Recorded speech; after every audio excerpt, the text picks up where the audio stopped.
Sa ngayon mapapansin mo na parang sobrang bilis ng araw. Like nagulat ka na lang, "Uy, tapos na yung araw." Nagising ka, kumain ka, pumasok ka sa work. And then all of a sudden, shocks, gabi na. Tapos mag-screen time ka pa, like scroll, scroll, scroll, scroll. Yung tinatawag nilang doom scrolling. And dun mo masasabi na, "Uy, what just happened?" So right now, I want you to realize about your life na kamustahin ang sarili. So the question is, kamusta ka? Dahil nga sa tuloy-tuloy ng mga pangyayari sa buhay natin, simula pagmulat natin ng mata natin, hanggang sa pagpasok sa trabaho, at kahit saan pa man, doon mo masasabi na, life is so fast. Yung time, hindi mo siya mababalik. And makakalimutan mo talagang kamustahin yung sarili mo.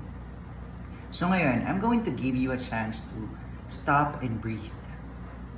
Kamusta ka physically, mentally, socially, financially, and all aspects of life? Kailangan mong tanungin ang sarili mo para malaman mo kung nasan ka ngayon sa buhay. Dahil sa sobrang bilis ng panahon, iba-iba yung nangyayari. So after this video, I want you to take a little moment of your time and always remember to think of yourself. Just give yourself at least minimum of 10 minutes to comprehend what's going on with your life. Sa buhay natin ngayon, maraming problemang nangyayari. And ang dami nangyayari. Lahat tayo may pinagdadaanan sa buhay. And everything just goes as it is. Tuloy-tuloy yan. But a time to stop and think where you at will lead you a better future.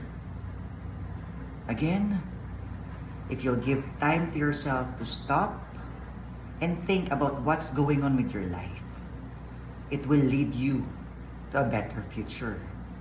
Kasi kung may isip mo ano yung nangyayaring mali, may isip mo ano yung mga solusyon na pwede mong gawin. So now, I'm telling you, after this video, give yourself just 10 minutes of your time. And tingnan natin kung a better tomorrow ba bukas.